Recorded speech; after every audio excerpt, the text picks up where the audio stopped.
All right, welcome everyone. We're Semblance of Sanity. I'm Caleb. I'm Jacob. And we're here for Dr. Stone, Season 3, Episode 13. We got Kaseki. We do. And Taiju. And Taiju. Fuck yeah, we got Taiju. Yep. But Kaseki still needs to be revived, which they should be able to do. They just need to get more fluid and, glue them back together and everything. They've got an unlimited fluid maker. They're fine. Yeah, they've won. We've won. It's a matter of time now. That's right. Let's just start the snowball effect, getting everybody back. Yep. Now, they all did fall down deep underwater, and not just underneath the boat. They got pushed down almost all the way over the shelf. Yeah, and that's scary. You go very down scary. there and it's dark. You do not see anything. And even though Kaseki is a legend, previously he was having an entire village of people that were helping him with stuff. So you doubt Kaseki, the master craftsman? Not his ability, just the timetable. No. Right? He's not going to be working as fast as he was back They've then. been having the weak 8 strength dumped crew make literally everyone in that crew except our new guy, our bald friend. Ryusui. Yeah, Ryusui. No, not Ryusui. Our new guy who has amazing memory. Right. We definitely remember his name. Right. No, they are all been doing the grinding of That's work true. and stuff. Yeah. Just fine. Now, They got that grind set. 16 strength grandpa, Oh yeah, well, and most importantly, the hands of a craftsman. Yeah, the dexterity of 20, He's just, we're not actually gonna beat these people with science. Kaseki's just gonna show up in a suit, and they're just gonna kick out the old priest and be like, nope, you're our new leader, our connection to God or whatever. Oh my gosh. Yeah. That would be great. I just realized that Kaseki is a barbarian artificer. That he rages anytime. Bartificer. Yeah. He basically rages anytime it's time to make something. So. Yes. And by rage, so that he can roll with advantage on his hands. We mean his clothes explode off. Right. Exactly. Yeah. But all right, y'all. Without further ado, let's get into this. Yep. God tier. God tier. Yep. That feels like the equivalent of and since you've played the game now, Persona 4, Nanako gives you the armband, and you're like, yep, this is my favorite item now. The most broken item in the game. Oh yeah, it's absolutely busted. Even though it's just a paper thing she made in class. Mm-hmm. I just gotta it just clicked for me the scale of that blast that we were showing. Yeah. That's take out the whole village here. I know. Yeah. It's wild.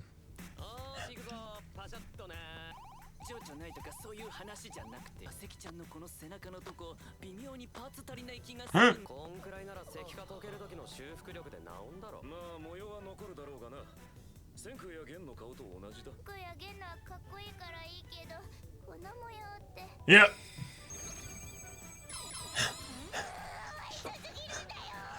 I mean, hey. You'll never know. Yeah. That's... With his crazy endurance, he's just diving back himself for more stuff. Oh my god. Everyone's? Holy shit. Don't need one. What are those? Yeah. Only took a few minutes. Oh my god. Well, okay.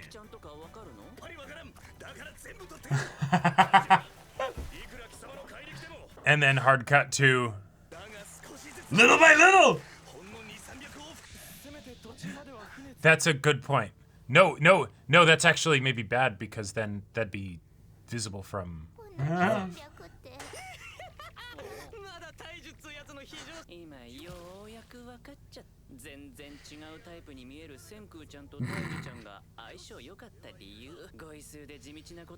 Alright, meanwhile, let's get Kaseki back, okay.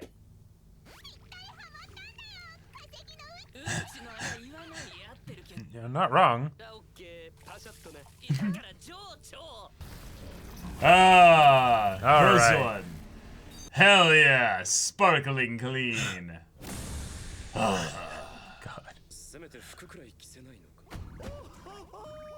Oh, music to my ears.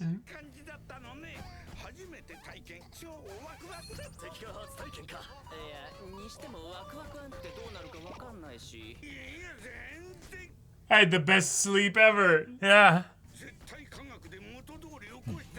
Of course. Hey, they're already back. Oh, sure. Yeah, being old and then getting the little bit of healing. Oh, yeah. Nice. You gotta level up. Let's go.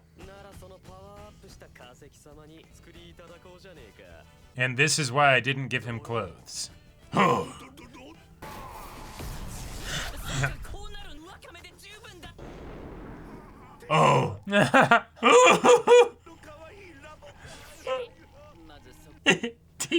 Yeah. Right, sorting is gonna be a hell of a thing, yeah. Yup. Ah, yes.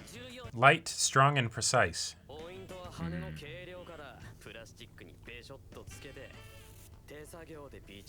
Oh my god. Wow.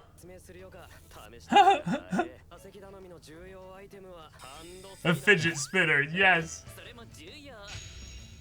Wait, is it? This is how we're dating ourselves in the Yep. the story here.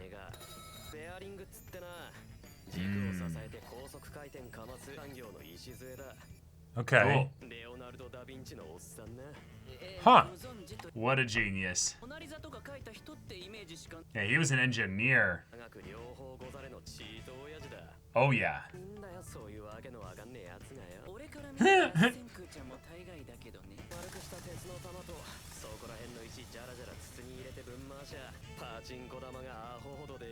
Oh. Okay. Of course.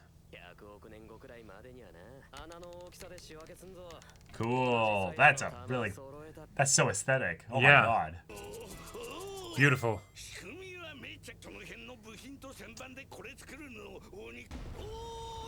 Speaking of which, the guy who loves doing brutal things. Yep. He's done. Oh, well, that art.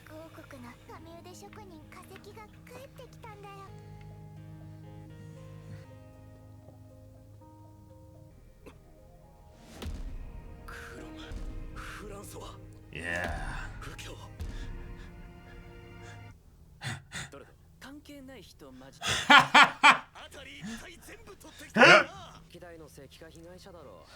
Sure. Yeah, that's the way we can get a new character. Yeah.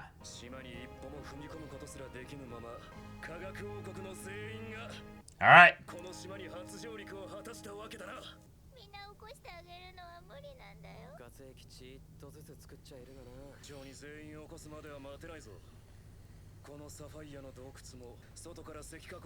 Yeah. Yeah, being all in the same place is not exactly a great idea.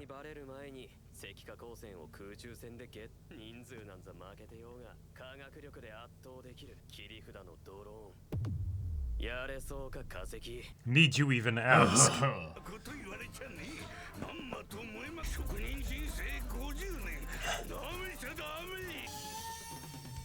Wow. Oh my god. Love it. So we're gonna have to do this like 3 times, at least. At least. Oh, yeah. It's No, time. we need this.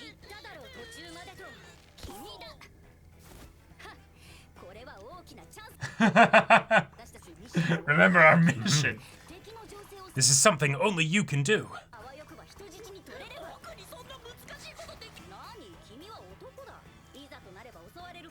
Oh my god. Oh my god. Gumpare. The little mumbling. Yeah. Don't worry, Kohaku. You're a woman. You probably won't have to fight. Yeah, he figured that out real quick.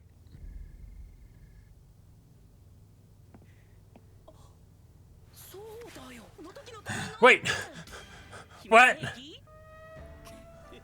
Oh my god.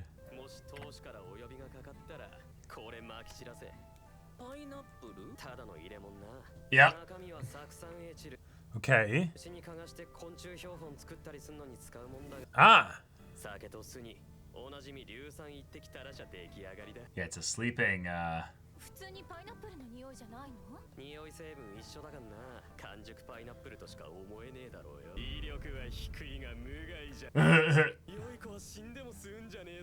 Nice. Wait, so this was in his dress? Where? Yeah. Like stuffed down his pants or something? Oh my god. It's empty. Nobody's here. Uh-huh.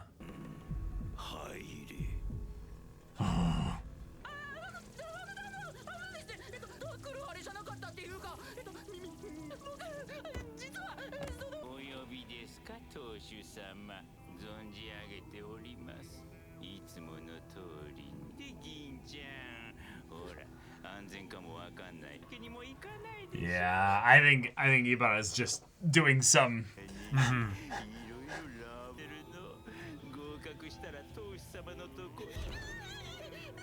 And pineapple.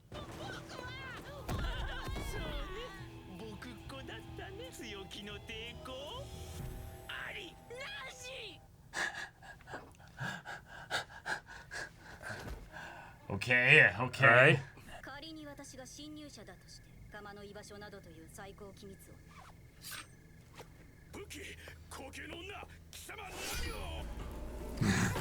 Oh yeah, take out the guards. Just immediately Yep. end their entire army. Yep. Easy.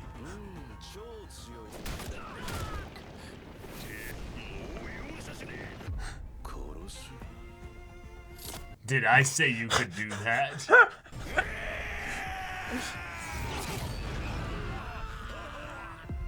All those men fell to their deaths.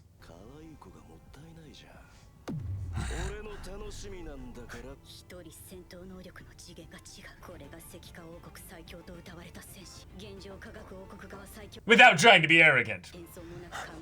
Are you sure about that? That look?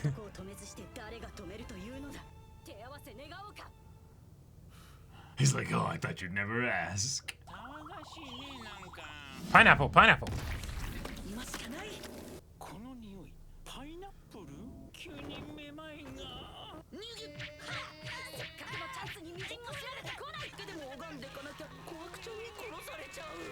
Yep, yep.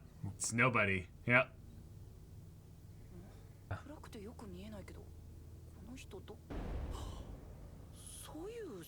Oh, shit. okay. Is it like his dad or something? Yeah. Shit. Oh. Petrified. But not just petrified, like Yeah. Soup's dead. Yeah. It ran off that fast? We're off that fast?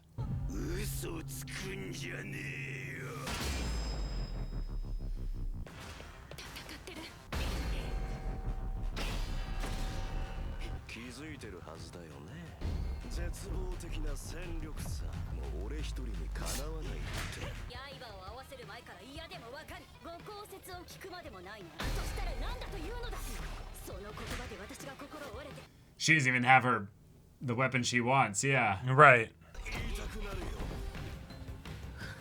Oh shit, he got your weapon.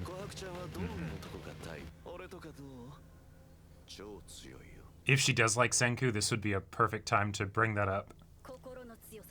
Oh, shit. Yeah, yeah. Hell yeah.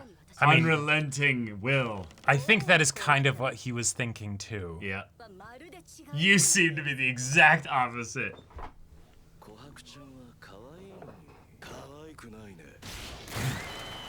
Holy shit. Yeah. Run, run, run, run, run.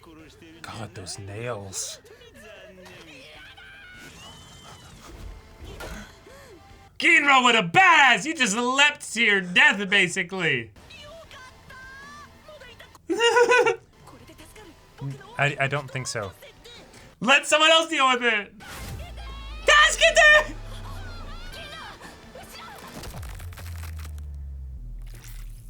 Wait. What?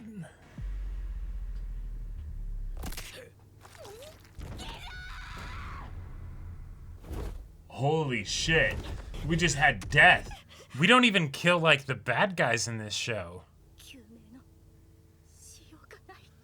What?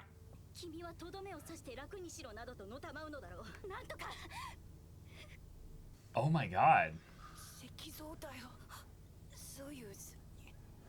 The secret to Dio's stand.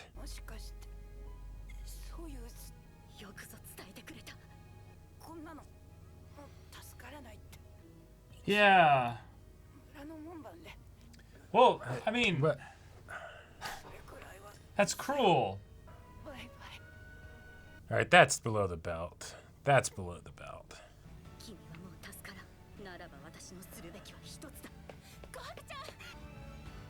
Okay, cool. Carry things on. Yep. Enact the revolution. Let them know what's going on. Yep. You think you can catch Kohaku? Even carrying somebody.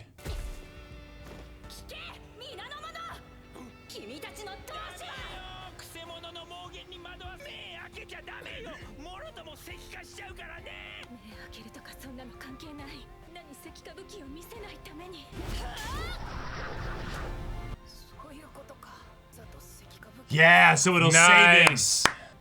Cool, okay. Oh, way to go, Kohaku! She's right, I was gonna sacrificing say- herself for this as well. Yeah.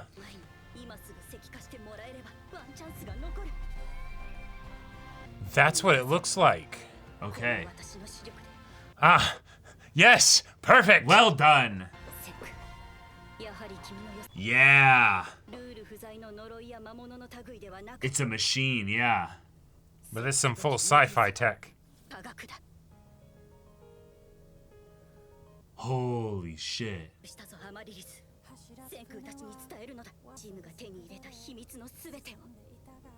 Gotcha. Okay. Whoa. What a twist. All right. Cool. Like, okay. Like, I love it. And now more people from Ishigami Village getting petrified. Yep.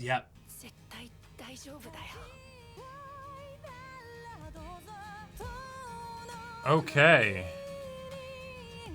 Wow. All right. I got baited so hard with that. Like, the Yeah. fact that they went for the full, like, no. Gino's not just, like, stabbed and hurt. Yeah. He's dead. Like, Right, like stomach, they said, intestines, and everything. They said like 4 or 5 times very quickly, like, yeah, there's no saving you. Like it's that they wanted us to make sure that we Like, understood. Yeah. And that worked, because we've never really had more than maybe like 2 times in the entire series real threats of death to good characters. Like Yeah, really. even then, like, It's the end of season 2.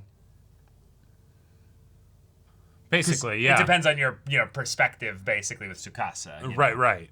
All right, y'all. We've Okay. got ourselves some superior tech here. Yeah. The petrification device is some kind of Mobius strip looking, triple wound thing with full-on computerized tech looking here. Oh yeah, it looks very sci-fi. Very sci-fi. Basically saying that, yes, this is something that is from the old world. It's something that not only was maybe not even really this, but this is just a part of the original thing that did. Because at the very least, yeah, right. Because the crazy thing is that we have this, cool, but this is of a different variety than what actually took out the whole world, because it's at the very least on a smaller scale. Well, yeah, it's probably the exact same variety. It's just that it's not got the capacity to go that big. Right. Yeah. So, what was it? Just powered by a lot more or something? Yeah, like, Who was knows? this a core that was put into some amplifier that they just removed, or were there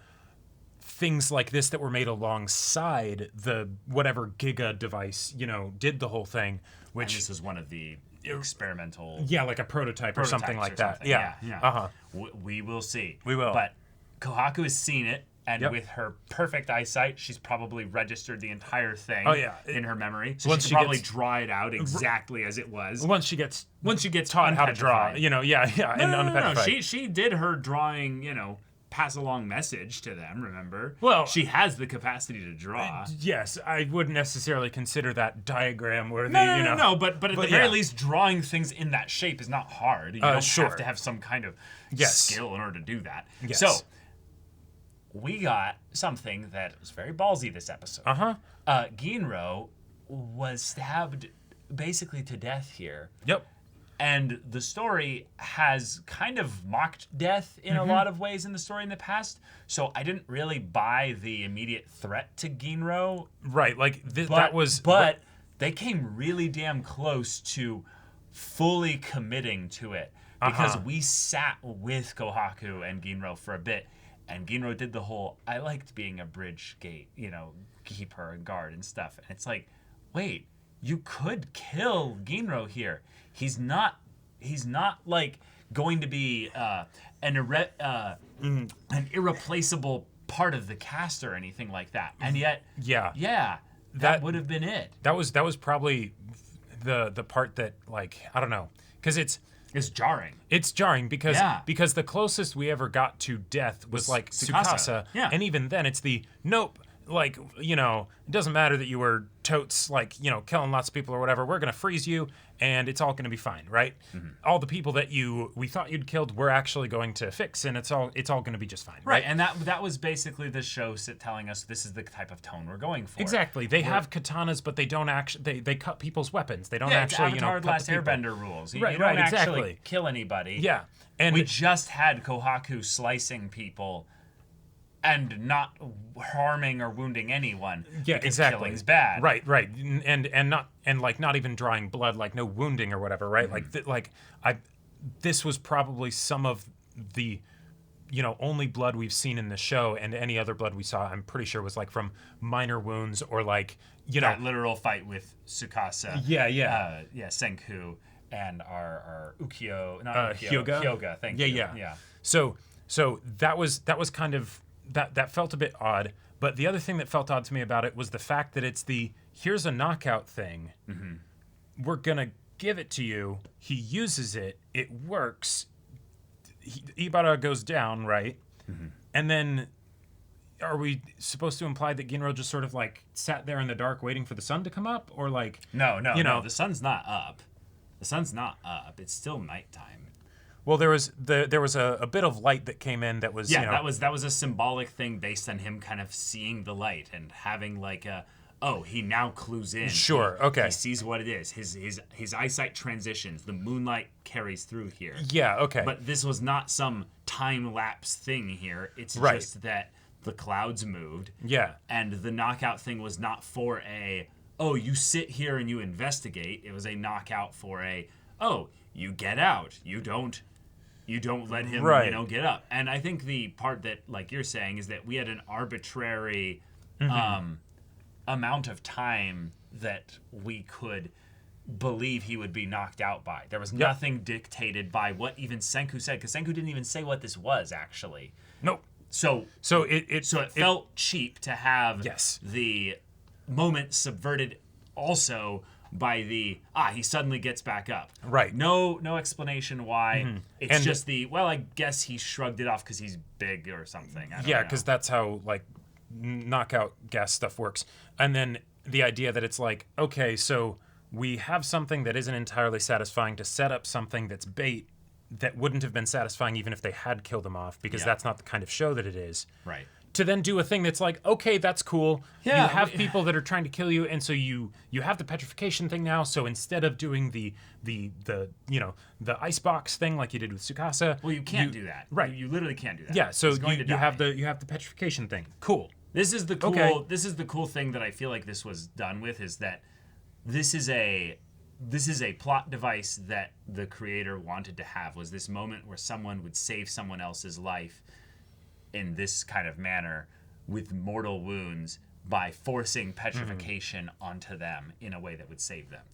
But also by combining it with Kohaku then seeing the actual device be used, she has tons of info that she'll be able to pass along once that's given. Yep. She also gave the info that Ginro had passed along to MyAnimeList, so that can then give them the means to take down Ibara in the future. Yep. So the key has been passed along. And using the knowledge to force the hand to do the petrification thing. Yeah. That's nice. That's cool. It's clever. It's really clever. It's the kind of thinking that makes, Kohaku one of the more fun characters to follow in the narrative, despite her not being a science whiz like Chrome or Senku. Uh-huh.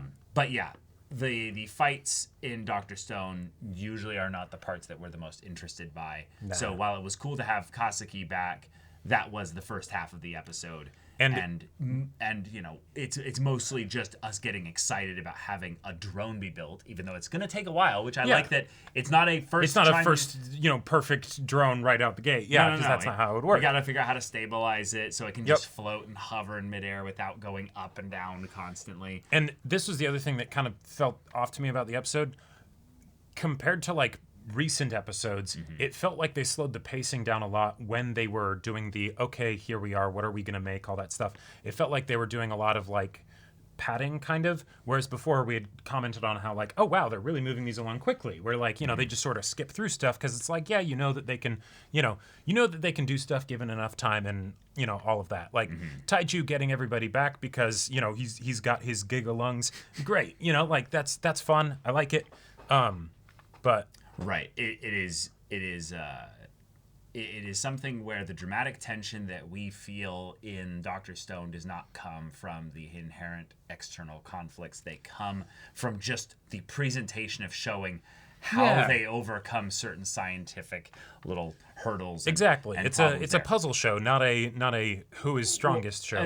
Or not even a puzzle show. There is no puzzle. We know that they will do the science thing right. Yeah. And it will work. Right. It's the how are they going to do it? Yeah. We just get to see and be excited about how they're going to do it. So this arc in general being one about kind of having our little revolution here to then have the petrification device and stuff feels like it's, you know, it's not one that we've been really prepared for. So I'm just kind of like, okay, cool. I'll wait until it's basically over so we can get towards the let's find out why humanity was petrified and how. Okay, I think this was one of the other things that confused me, and maybe I just didn't see when he like put them on or something.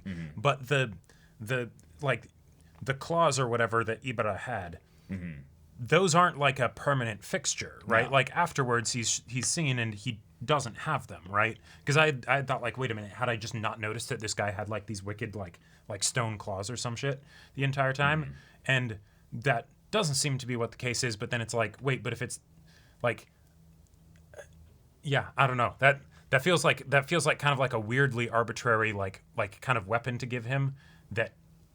Well, that's the part that I don't actually fully understand. I think there's a possibility that he was himself potentially petrified in some way, and he's got some kind of like he can repetrify parts of his body or something like that. Some aspect of the petrified thing. We don't know, but yes, we very clearly see that he doesn't have them on before or after. Like, well, yeah, it's only at that part that he gets up he has them, and it looks like they're like little like finger caps or something. Yeah, they look like they're put on, not something that came out of his skin necessarily. Right. But then, yes, after when he's then like, okay, now everybody, you know, make sure that you're, you know, not looking up or anything. He doesn't have them on anymore. Right. So yeah. Yeah, it's these weird things where Dr. Stone tries to play fast and loose with its own world building, and we've kind of given it the pass because it's cool. But no, I think it's not that sometime it works. It's that this time they tried to give us actual like consequences that are really plot changing when there's not really a good feeling. We just had Ginro jump 40 feet and be just fine because that's the kind of show that this is. Yeah, so and then right after that we're gonna. Yeah, we're gonna suddenly start making there be real physical consequences. It feels a bit. It feels a bit cheap. wonky. Yeah, but I'm excited to have tech of the extremely superior nature then be brought into play here, because this is now our first evidence of what caused the petrification. Yes, and this is very advanced human hands making this. And this is also because this is something that I've been kind of curious just to see how the show would do this. Senku being the science whiz, right? Okay, cool. The things that he's done up until now are very much the, hey, a perfect scenario with regards to executing on these a lot of the times, but this is real science. Now we have the thing that is not real science, right? It looks like sci-fi. Yeah, it looks like sci-fi stuff. And so now it's the, okay, how are we going to have Senku interact with this as they, you know, deal with it, discover it, you know, find out more about it. And then we'll see them probably, and this is basically the promise of the show, that they'll break it down into actual science. There's going to be something that they're going to explain here with this, and I'm really excited about that. Yeah. But all right, y'all, thank you so much for watching this episode's reaction and discussion. If you want to see the next episode's reaction and discussion right now, though, go check out the link in the description below for our Patreon. You can get an early access there. You can watch full-length timer reactions there, and all this comes with Discord access, so you can chat with us in the community there about this show, about anime in general. And also be sure to check out my Baldur's Gate 3 Let's Play on Twitch. And if any of that interests you, we'll see you there. But until then, we're Semblance of Sanity. I'm Caleb. I'm Jacob. And we'll see you all next time.